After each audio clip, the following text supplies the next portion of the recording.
You're listening to InYourHeadOnline.com, and it's me, it's that busy to the jizzy, the D-O-double jizzy, B.G. James. Listen, get it, got it, good. All right, and now we are joined by Hall of Famer, multiple-time tag champion, world champion, Ron Simmons. How are you doing today? I'm doing great, Neil. How are you, man? I'm doing well, thank you. A little cold here, but doing all right. I might be snowed in tomorrow. Yeah, well, I'm down south here, so, one snowflake falls in, everybody freaks out, so I'm not going to even bother asking you what it's like there. So I'll take this one snowflake and be happy. Right, exactly. Well, I want to mention, for my friend Roger, you're going to, for his company, Sinners and Saints Tattoos, you're going to be at Days of the Dead Atlanta, coming up February 7th through 9th. I will be there as well.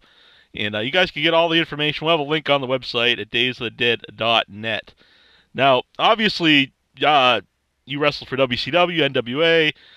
They were huge in Atlanta. Have you been to Atlanta, for like a convention in any time lately? No, man. And you know what? I've been really looking forward to this. And this has been something that's going to really bring everything I've done, and complete somewhat in my career for professional wrestling. I've done other conventions all over the country and stuff, but this is the one that I'm really looking forward to because this is in my backyard, where I really get to thank a lot of people, that have really stood by me and that were there for me all throughout my career and throughout the beginning when I was getting started, man, and really helped to launch my career. So this is going to be something special for me. I get to thank them, and answer a lot of questions for them, so I'm really excited about this. Yeah. Now, how do wrestling fans in Atlanta, how do they stand out from other places in the country?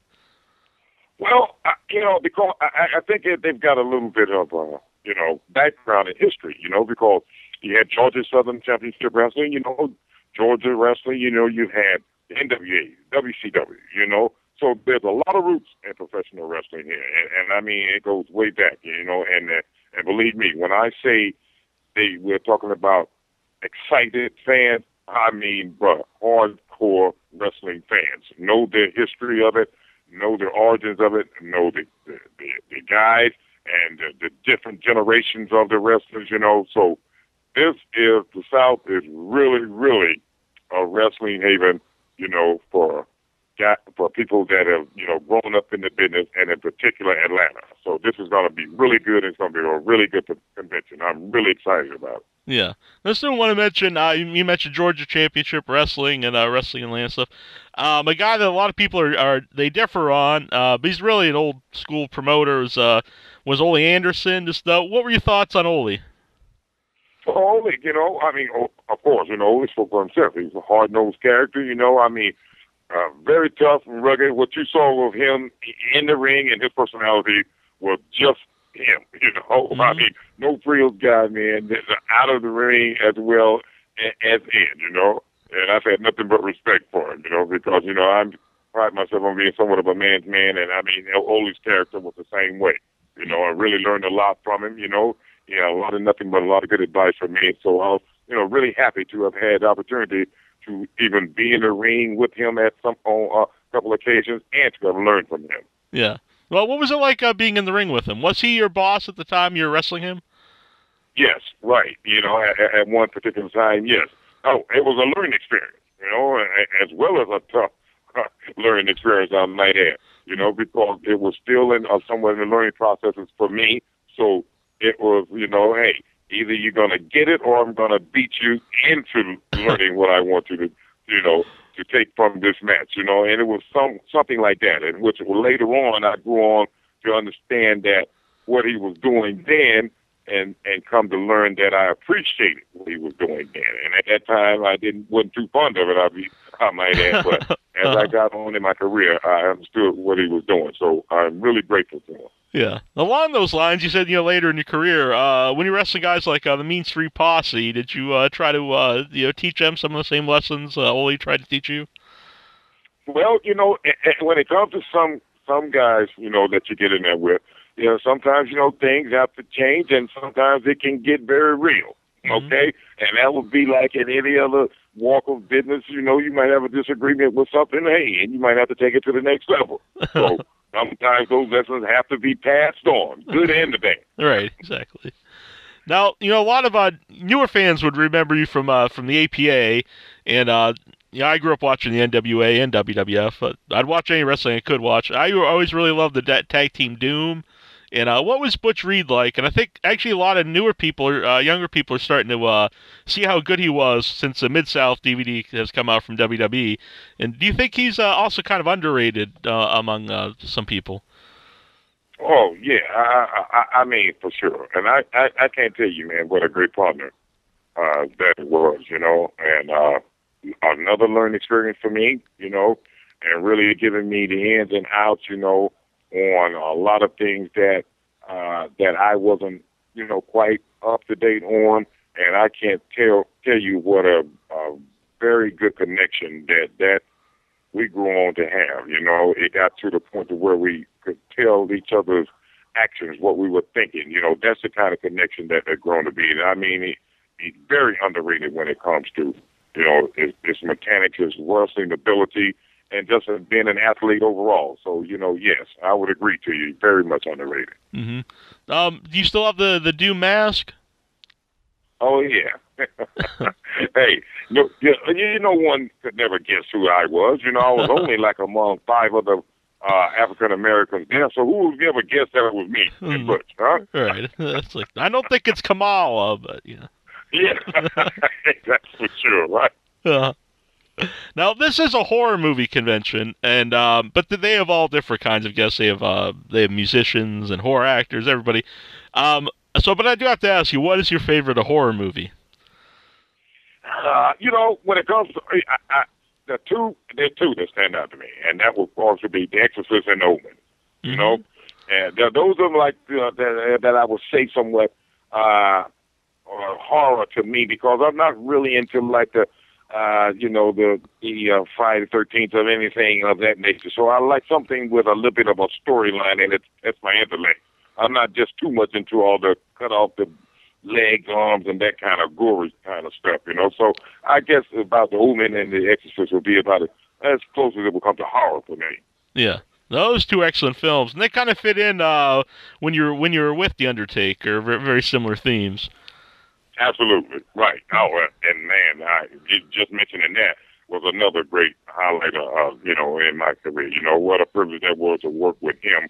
You know, along with my partner as well, John Bradshaw, with The Undertaker. Man, hey, you know, that was a great period of time for me too. You know, I've really been very fortunate and very lucky, and a lot of the different characters that I've had the opportunity to portray, and a lot of the factions that I've been had the opportunity to be a part of. You know, so I've been very lucky. Yeah, I was gonna bring that up because a lot of guys will have, you know, maybe like one memorable run, you know, something they did, but you've done so many different varied things too. Is that ever I don't know, hard, or what is that like to change from, you know, when you're from one, like you said, you're in you're kind of like this, you're the acolyte, and then that becomes the APA. It's totally different characters, and do you like that aspect when your character kind of evolves? Oh, absolutely. I you know, that I think would be along the lines, you know, if you went out to Hollywood and then you would ask any actor, you know, what do they like this being one-dimensional? The first thing they would tell you is absolutely not. You know, they don't want to be characterized as being just that one guy in that one sitcom or something of that nature, because you're trained to be versatile, you know, and you, in order to expand yourself and test yourself, you know, to grow, you want to, you know, to do different characters and different gimmicks of this nature, if you will. And so I absolutely loved it. You know, I look forward, and always used to look forward to the challenge and to the change. And, you know, and it's just to my advantage, you know, and to just luck would have it, you know, I've had some good characters, you know, that we managed to come up with. And then, but you have to immerse yourself into the role, you know what I mean? Mm-hmm. And you just have to, you know, want to get out there and really portray that to the best of your ability, and give the people that are paid their good money to come there to see you the best that you can. And that's what I always prided myself on doing, is bringing the character I was portraying, bringing it to life, you know. And so I'm really happy with the way that all of it turned out. Mm-hmm. There's this, I have to ask a certain question about APA. It was was one of the T-shirts, and I always remember this T-shirt. It was there's been a lot of crazy wrestling T-shirts, but it was one said "Always Pounding Ass," and I just want to know. I knew that was the one you was going to bring. Like, hey, I gotta tell you, man, that's probably like my favorite too. Okay. Right, because hey, when you read it, you just gonna have to take it for whatever comes to your mind. That's all I can tell you. You know, exactly. Man, I'm sure looking at it from a man's standpoint, it's not the first thing comes to his mind is in a barroom brawl, okay? Right, a different kind of bar maybe, but yeah, okay. All right, so we'll leave it at that. But on a more serious note, I do want to mention Mae Young has passed away recently, and did you have any story you'd like to share with Mae Young? Man, well, only thing I can say along with Mae Young is that it was just an honor to have been around her for the many years that I had the privilege of seeing her even in action and being around her. She was just a great woman, always cheerful, always had something uplifting to tell you, along with Amula and her partner, that, when you saw one of them, you might as well see them both because they were very much alike and they were fantastic women as well as great wrestlers, period. And I don't want to say just for being a woman, I mean period. Okay? As tough as they come, and she will surely be missed. God bless her. Yeah. I did want to, I mentioned this last week on the podcast here and on the live show, was, she lived a long life, and right up to when she's about 90 she got to be part of what she always loved, so I think it's something to be proud of.